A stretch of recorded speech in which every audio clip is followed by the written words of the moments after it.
E aí, pessoal, beleza? Sou Fábio Marcondes, autor de 5 livros, e aqui a gente fala sobre abstinência e dependência química. Te convido para se inscrever no canal, caso não tenha se inscrito ainda. E eu vou ler uma passagem muito curta, é uma página só do livro 30 anos fudeu.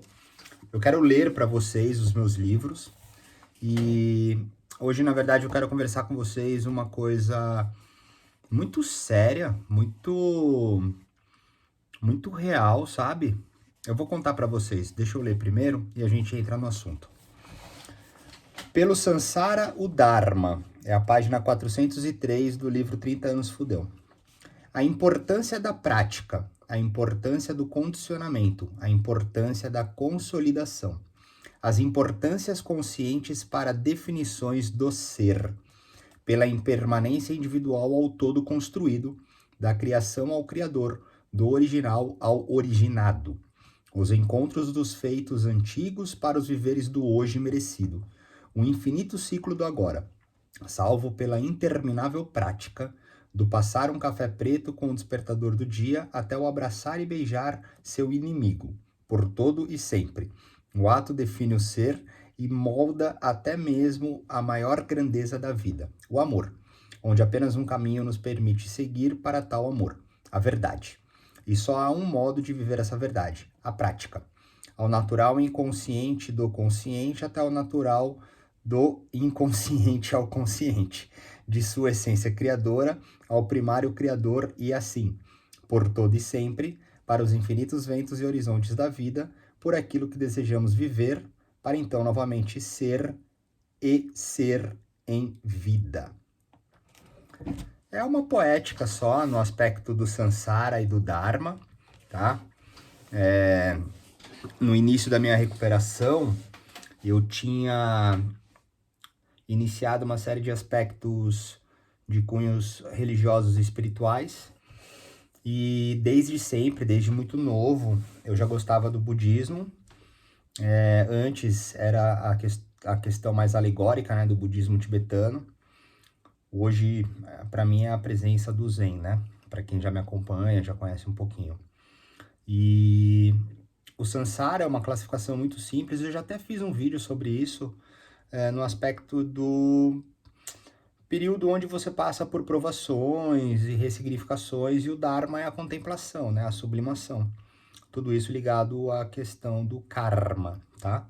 E aqui eu nem sei porque eu falei abraçar o inimigo, mas eu acho que devia ser algum barulho que eu estava vivendo e naquela tentativa, né, de identificar a questão do espelho. Então, provavelmente eu estava me condicionando em abraçar quem eu não gostasse ou alguma coisa que eu não gostasse, não sei. Mas a importância nessa passagem é a prática, né? A prática, o ato define o ser, os aspectos de consciência e inconsciência, novamente, né, o caminho da verdade, e assim conseguir transformar, né, na roda da vida o que era o Sansara em Dharma. E, poxa, interessante eu ter lido essa passagem, porque o assunto que eu vim tratar com vocês hoje é sobre uma experiência de campo que eu tô fazendo, e é uma experiência interessante, porque eu retrato muito aqui com vocês, né? Os aspectos da minha experiência, obviamente, e dos meus estudos, enfim, das minhas convivências também, né? Principalmente no grupo de 12 Passos. Mas existem realidades que eu não vivi. E eu não vou falar delas porque eu não tenho propriedade para falar, porque eu não as vivi. Mas eu convivo com pessoas que passaram por isso. Eu sempre digo, né, que é uma doença destrutiva, enfim, todas as outras simbologias e subentendimentos, né, que eu coloco aqui pra gente, que eu não vou falar para não ficar longo esse vídeo. Mas se você quiser saber, procura assistir meus conteúdos, se você estiver aqui pela primeira vez, porque eu trago vários aspectos bem lúdicos, assim, de um entendimento sobre o vício. Às vezes super colérico, outras vezes super sensível. Às vezes eu tô mais sereno, como eu tô agora. mas eu posso alterar durante o caminho do vídeo. E eu tô chocado, na verdade, porque o adicto, o alcoólatra, o viciado, ele, dominado por uma doença, né, que é altamente destrutiva, ele faz coisas horríveis, né? Isso não é uma regra, não é todo mundo que faz isso. Existem várias coisas cruzadas, tá? Não é propriamente o álcool, a droga ou o vício que faça isso. Existem relações interpessoais também, tá? Bom, são múltiplas as verdades, né? É difícil. Eu começo a falar e me vem um monte de coisa na cabeça para poder entender. Mas de uma forma bem simples, assim, principalmente as histórias mais antigas, né? A gente escuta, porra, o avô era viciado em jogo, perdeu casa, fazenda, bibibi, babá. E um outro vício antigo é o álcool, né? E existem duras verdades, né? Como, por exemplo, agressão. Existem pessoas que cresceram vendo os pais brigando, né? E muitas vezes eram crianças e tinham que sair do ambiente e puxavam os irmãos mais novos. Eu fiquei até com vontade de chorar agora, porque eu não vivi isso, cara. Eu não tenho propriedade para falar, mas eu convivo com pessoas que passaram por isso. Entre outras coisas, né? Existem abusos sexuais propriamente ditos. Hoje, né, a gente, poxa, tá evoluindo, né, no aspecto de conscientização. Existe as questões do abuso verbal também, né? Mas o que me chocou foi isso, que às vezes o uso ou o vício, ele destrói com uma família, ele destrói com um ambiente e vem às vezes em cima de agressão, de traição, e é muito duro, cara, e abuso. E aí como é que uma pessoa que foi violada, né?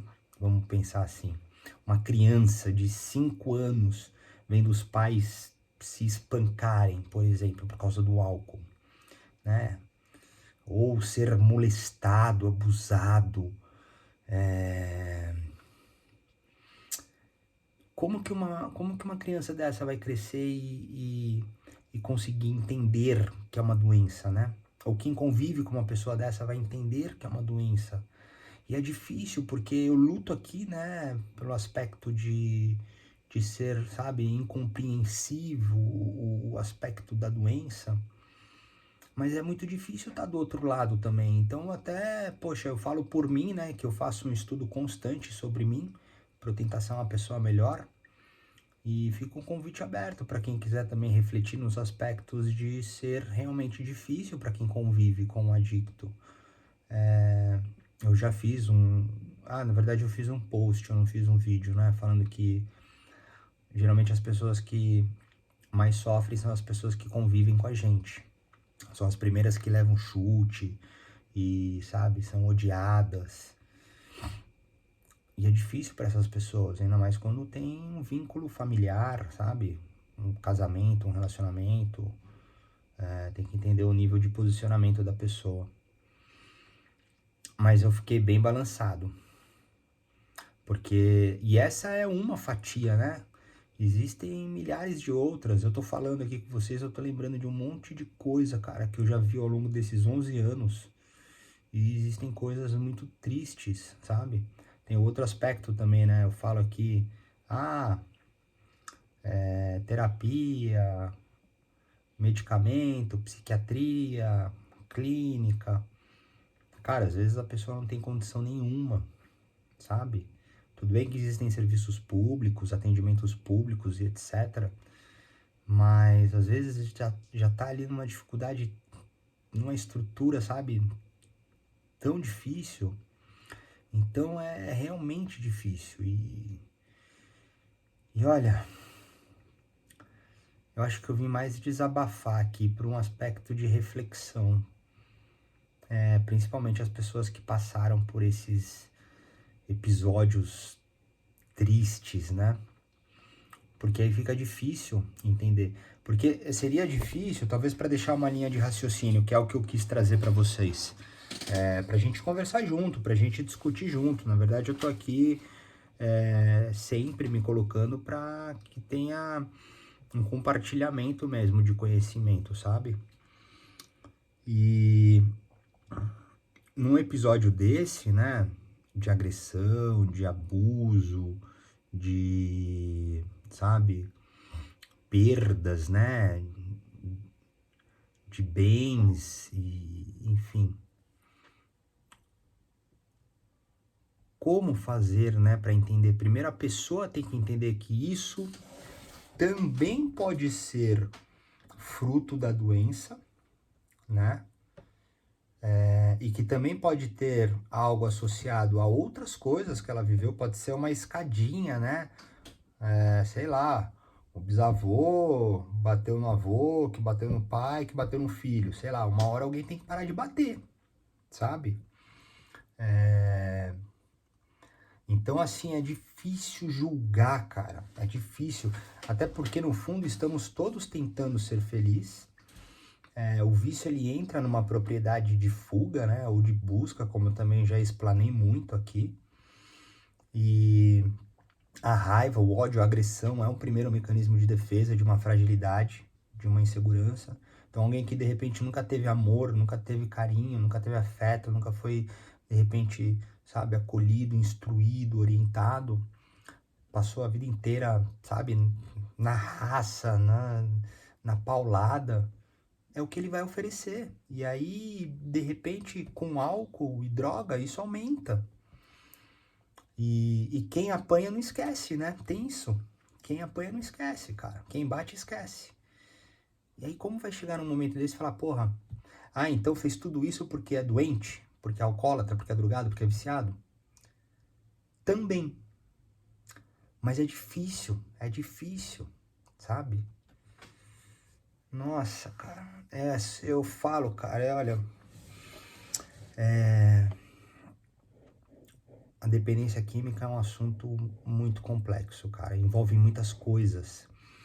Se fosse simples, né? O álcool, a droga, o vício, existiriam milhares de soluções imediatas, mas não.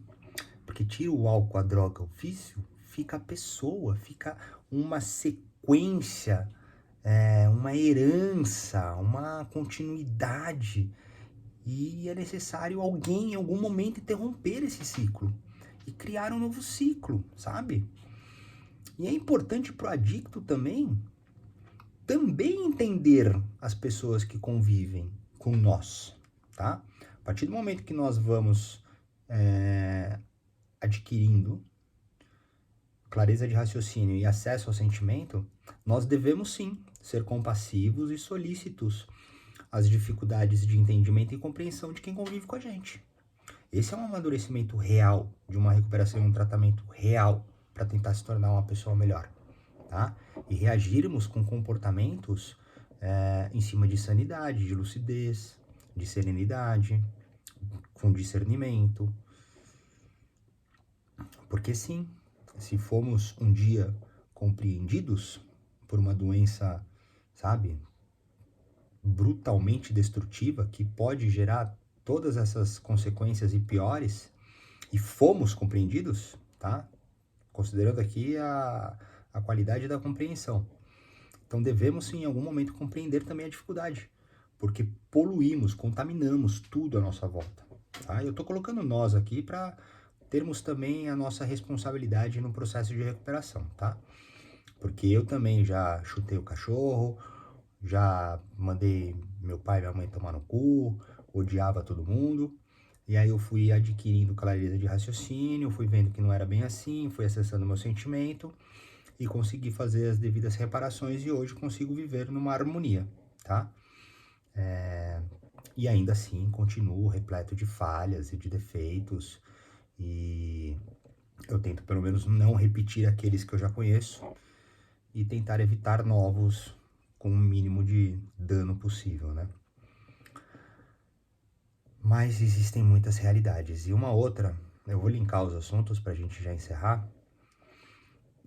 Eu tô fazendo um estudo de campo, né? Eu tô mergulhado em estudo, cara. A minha qualidade adicta, obsessiva e compulsiva, ela sempre vai para um caminho, né? Então, eu tô latentemente trabalhando, latentemente estudando. Eu sou o meu objeto de estudo, mas eu tenho também algumas pesquisas em campo. E pesquisas orgânicas, não são propositais. São episódios onde eu vou convivendo, vivendo, e ali em algum determinado momento eu observo alguma coisa interessante e reflito de uma forma muito espontânea, assim como eu faço com vocês, conversando. Eu não elaboro nenhum roteiro, vou aqui conversando com vocês e deixo fluir. E aí eu tava pensando, né? Eu fiz um vídeo sobre as questões dos transtornos, das neuroses, sobre realmente ter problema ou não ter problema, né? Ou só ser diferente, os aspectos das diversidades. Nós somos múltiplos, cara, sabe? Somos todos individuais, mesmo que coletivos, enfim. Não é sobre isso que eu quero falar, mas é um complemento. Por acaso, eu estive num momento com algumas pessoas, e pessoas que têm dificuldade de aceitar, né, a sua qualidade de alcoólatra, de drogado, de viciado, de adicto. É muito difícil. E vivem, né, constantes auto-engano. E usam medicamentos muitas vezes não diagnosticados e nem seguindo um acompanhamento correto, né? Mas tem acesso, tem um mínimo de conhecimento porque já usou. Tristemente, arrumar medicamento hoje é super fácil, tá? E é interessante ver o comportamento das pessoas, né? Elas iniciam num processo ali de um encontro, por exemplo, sei lá, cabisbaixas, acanhada, meio inquieta, aí começa a tomar uma, aí começa a se soltar, aí toma outra, aí fica mais solto, e aí começa a dar risada. Desse lado aqui, ó, que já viveu tudo isso, eu olho, lembro de mim. Só que hoje, pô, tô com 40 anos, tô indo para 11 anos sem uso de álcool e drogas, mergulhei em estudos profundos técnicos, tô indo pro meu segundo ano nesse tipo de estudo. E eu vejo, cara, um nível de desespero oculto, tá? E não é um achismo, não. Porque nós nos confundimos, né? Eu me confundo muitas vezes com o meu achismo. Por isso que é importante fazer terapia, por isso que é importante ter pessoas que possam te analisar, para você ter uma reflexão mais transparente, né, dos fatos e não só o seu achismo. Mas os discursos, né, as oratórias, a justificativa, né, de compensação entre os casos dessas pessoas que vão somente se reencontrando, aspas, quando começam a beber, é interessante e é triste. Porque você vê, é como se você pudesse... É que esse é um olhar clínico também, né? Eu convivo há muito tempo e, novamente, eu sou o meu objeto de estudo. Mas é como olhar para alguém e conseguir ver além dela, conseguir ver os seus multisseres, tá? E como se fossem ligando os multisseres conforme a ingestão de álcool e droga, né? Ou seu vício determinante. E aí a pessoa vai se reconectando com aquela presença do seu contrasser. Se você me acompanha, você já está começando a entender essa ideia. Se não, assiste um vídeo, chama Ser e Contrasser, que eu faço uma relação sobre essa possível ficção de entendimento alegórico e lúdico, tá? Mas no resumo é como se o contra-ser fosse o seu antagonista viciado. De uma forma bem simples é isso. E aí, automaticamente, quando essa mesma pessoa que se nega alcoólatra, viciada, drogada, adicta, ela entra nesse estado de entorpecimento, ela relaxa. Mas ela esquece, às vezes, que passou perrengue, sofreu, e que não quer e não consegue parar. Então, de novo, eu começo a enxergar outras atmosferas de pessoas que realmente perambulam num vazio muito mais profundo do uso do que o vazio limpo. Porque o vazio ele sempre existirá, tá? Mas ele vai aos poucos sendo preenchido por coisas substanciais e reais ao se manter limpo, tá? O que é diferente do uso. O uso faz com que você vá se distrair, substituir, compensar. Você se permite de forma impulsiva fazer coisas que talvez você não fizesse. E todas essas energias, aspas, elas vão consumindo a sua sanidade, a sua leveza, né? Então, eu diria que essa é uma face sutil do vício, tá? Porque uma coisa é você tá vomitando sangue, gozando de pau mole, vendo vulto, sabe? Fudido na rua, cagado, mijado, sei lá, desgraça absoluta. Outra coisa é você tá suave e trabalhar dia seguinte, só que eu não consegui ficar sem num ambiente, tá? Ou não conseguir ficar quieto em casa. Tem que sair, tem que ir pra casa de amigo, tem que ir pra barzinho, tem que ir pra distração, tem que... Então, assim, isso num espectro de pessoas que não aceitam, tá? O seu nível de possível alcoolismo, vício, drogadição, adicção, etc. São pessoas que já relatam incômodo, tá? E aí eu vejo como é foda.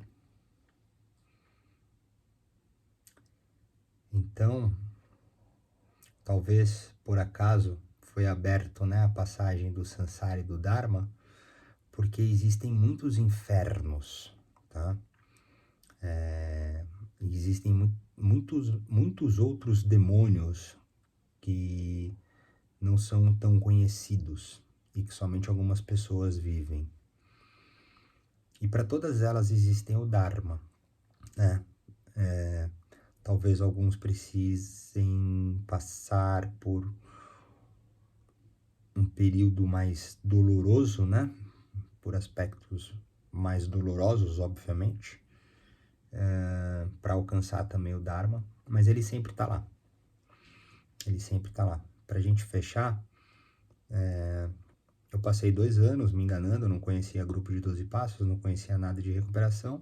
Então, dos 27 aos 29, como você que me acompanha já sabe, eu fiquei no auto-engano total, fiz um monte de coisa de muitas pessoas que fazem por aí, até que por fim eu decidi ficar sem o uso até o dia de hoje.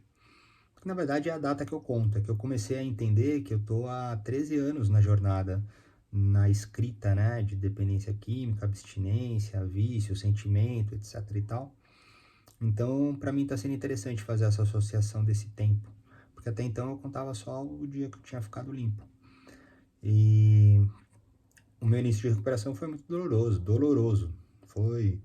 Foram 5 anos brutalmente sofrido, primeiro muito ácido, o segundo também, os primeiros meses horríveis. Então, o meu Sansara foi muito forte, foi muito forte. E hoje o meu Dharma, ele é muito bom. Mesmo que eu tenha dificuldade, mesmo que eu esteja alterado às vezes. E eu acho que o que eu quero deixar aqui de mensagem é que Tem muita gente perdida por aí, cara.